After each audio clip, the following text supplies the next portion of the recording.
सारी सर बीच में अजान का वक़्त हो गया था, अजान आ गया और मुनक़ता हो गया बातचीत। तो वो नमाज जो है ना, इशा की नमाज जो हमरा से गुजर गई थी, हम अगले दिन जो इशा की नमाज है उसके साथ हम कज़ा अदा कर सकते हैं, क्योंकि जहरी वक़्त का हमने तो ये सुना है कि हम मदीना में सऊदी अरब में कि जहरी वक़्त जो नमाज होते हैं वो जहरी वक़्त के साथ अदा करनी चाहिए, और सिरी वक़्त का जो नमाज होती हैं वो सिरी वक़्त के साथ अदा करनी चाहिए। तो इस बारे में हमें सर ज़रा मालूमात दे दें, आपकी बहुत मेहरबानी होगी सर। बहुत शुक्रिया, शुक्रिया थैंक यू, अल्लाह आपका। हाफ़िज़, सबसे सलाम। पहले तो मैं शुक्रिया अदा करना चाहता हूँ कि आपने कहा कि मैं हनफी मकतब फ़िक्र से ताल्लुक़ रखता हूँ, लेकिन उसके बावजूद भी आप अहनाफ के जो उलमा हैं सऊदी अरब में, उनसे न पूछकर इस नाचीज़ से पूछ रहे हैं।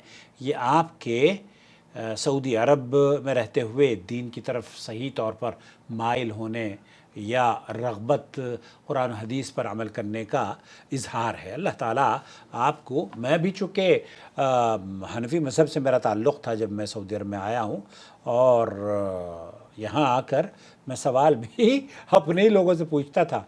बल्कि मैं जब दारुल देवबंद मैंने ख़त लिखा कि भाई मैं तो यहाँ वितर की नमाज़ कैसे पढ़ूँ, फंस गया हूँ जद्दा में आकर, तो उन्होंने कहा कि वितर की नमाज़ आप इनके पीछे ना पढ़ा करें। बहरहाल एक लंबा क़िस्सा है, वो इसी सिलसिले में मैंने मौलाना मक्की से भी गुफ्तगू की थी, और वो मौलाना मक्की की गुफ्तगू वो मैं इंशाअल्लाह अगली वीडियो में आपकी खिदमत में पेश करूँगा, जो मेरी गुफ्तगू, जो मुलाकात मौलाना मक्की से हुई थी। मौलाना मक्की से भी मेरी मुलाकातें हुई, और एक तारीख़ी मुलाकात डॉक्टर ज़ाकिर नाइक से भी हुई है, वो भी मैं अपने चैनल के लिए पेश करूँगा इंशाअल्लाह ताला। यहाँ आप ये जानना चाह रहे हैं, देखिए हमारे यहाँ बाप दादाओं ने या दादी दादा, कल जो हमारे पास सवाल आया था ना पिंडी से आमिरा का, उन्होंने कहा था कि हमारी जो दादी दादी या नानी ना वगैरह जो बूढ़ी औरतें हुआ करती थी, हमारे यहाँ भी ऐसे ही था हिंदुस्तान में, कि वो ये कहती थी कि आप मगरिब फौत हुई है, अगले दिन की मगरिब के साथ पढ़ लीजिएगा।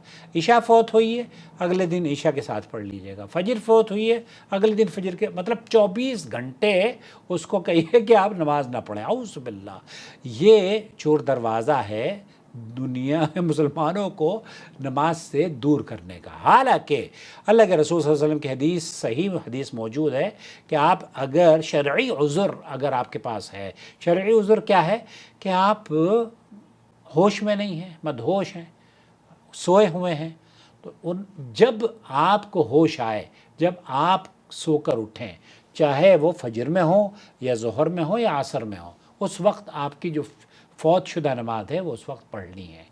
ये वही वक्त है जैसे कि अल्लाह के रसूल सल्लल्लाहु अलैहि वसल्लम ने सोते हुए रह गए, फजर की नमाज निकल गई, तो आप अलैहिस्सलातु वस्सलाम ने फजर की नमाज दिल निकलने पर फजर की नमाज सबसे पहले आपने फजर की नमाज़ पढ़ाई, सुन्नतें और फ़र्ज़ नमाज। तो इस तरीक़े से आप जब सोकर उठें तो पहला आपको ये कि आप अच्छा अगर तरतीब का ख्याल रखा जाए फ़बिहा, बहुत अफजल है, अस्सलातु अला वक्तिहा। लेकिन अगर तरतीब बदल भी जाए, और आप शेख बिन बाज से पूछा गया तो उन्होंने कहा कि अगर नमाज के वक्त के निकलने का ख़तरा हो और आप मगरिब पढ़ना चाहते हो पहले, तो मगरिब पढ़ लें या उस वक्त की नमाज पढ़ लें और बाद में दूसरी नमाज पढ़ लें, तो ये भी दुरुस्त है।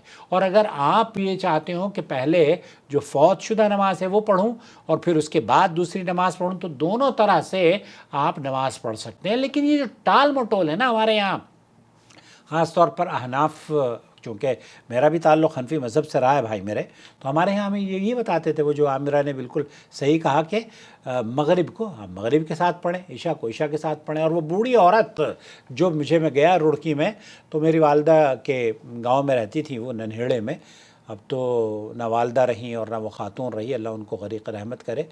तो वो बेचारी 17 रकात इशा की आज पढ़ती थी, 17 रकात पिछली फ़ौत शुदा पढ़ती थी, और रमज़ान में 20 रकात तरावी, इस रमज़ान की 20 रकात तरावी वो कहती थी फजर तक के मेरी हड्डी पसली टूट जाती है और मैं किसी काम की नहीं रहती। तो मैंने कहा आपको इसकी ये करने की ज़रूरत नहीं है, ये सब शैतान ने आपको लगा दिया है।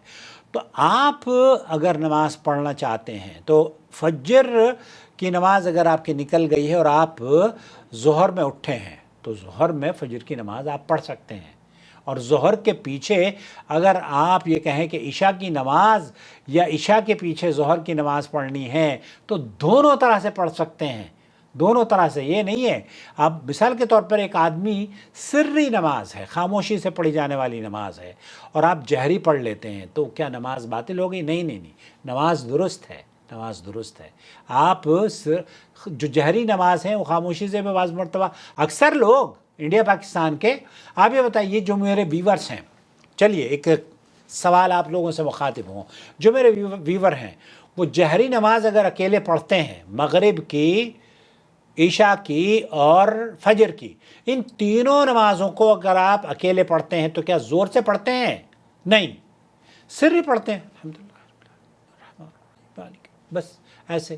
حالانکہ اصولی طور پر اتنا پڑھنا چاہیے کہ آپ کو آواز آئے، الحمدللہ رب العالمین الرحمن الرحیم مالک یوم الدین. کم سے کم کانوں تک آپ کی آواز آنی چاہیے. پڑھنا اسی کو کہتے ہیں، جہری یہی ہے بالجہر.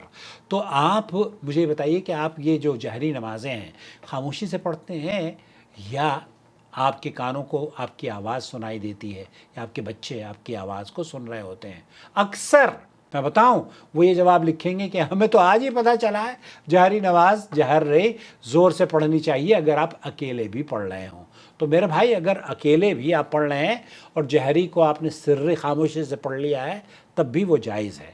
تو آپ ایک تو یہ کہ یہ نمازوں کو پل کرنا اور پش کرنا اگلے دن تک یہ درست نہیں ہے.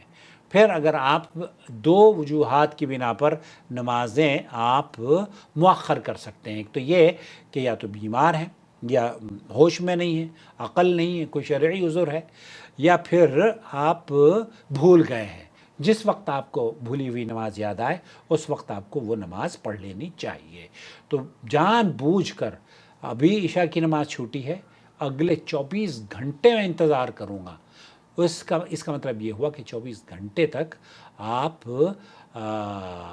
ٹال مٹول کر رہے ہیں نماز کی. تو شیخ صالح العثیمین وغیرہ نے فرمایا تو پھر آپ کو توبہ کرنی چاہیے، اور یہ دائرہ اسلام سے آپ کو یہ حرکت خارج ہونے کا سبب ہو سکتی ہے. کیوں؟ اللہ کے رسول نے فرمایا ہے نا، العہد الذی بیننا وبینہم الصلاۃ فمن ترکھا فقد کفر. جو آدمی ہمارے اور کفر کے درمیان جو حد فاصل ہے وہ نماز ہے، اور جو نماز چھوڑتا ہے وہ کافر ہو جاتا ہے. تو اللہ تعالیٰ کفر سے بچائے اور ہماری نمازوں کو شرف قبولیت بخشے اور ہمیں قرآن و سنت پر عمل کرنے والا بنائے. والسلام علیکم ورحمۃ اللہ وبرکاتہ. ہمارے چینل کو سبسکرائب کر لیجئے، جوائن ممبرشپ کے ذریعے اسے سپورٹ کیجئے. اور جوائن ممبرشپ کے بارے میں اگر آپ یہ سمجھتے ہوں کہ جوائن ممبرشپ ہماری ہائی ہے یا اس کی فیس زیادہ ہے تو ہمیں یہ مشورہ دیجئے کہ کیا ہم اس کو ریڈیوس کر دیں. آپ کے مشورے کا انتظار رہے گا. الله ولي الذين آمنوا يخرجهم من الظلمات إلى النور والذين كفروا أولياؤهم